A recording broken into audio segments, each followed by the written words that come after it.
குடிசையெல்லாம் வெட்ட வழியாகும் ஐயா. செந்தூரில் நீ இருக்க என்ன குறை நேரும் ஐயா.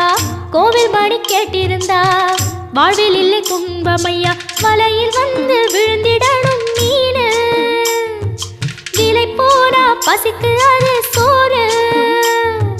உப்பு காத்து ஊத காத்து சுத்தும் கடலு கரைய பார்த்து சத்தியமா கோயில் கொண்ட சுப்பையா.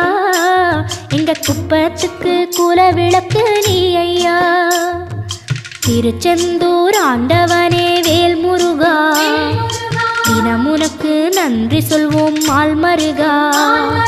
திருவடியில் தவம் இருப்போம் திருமுருகா. தீர்ப்பெழுது நலமெனவே வடிவழகா.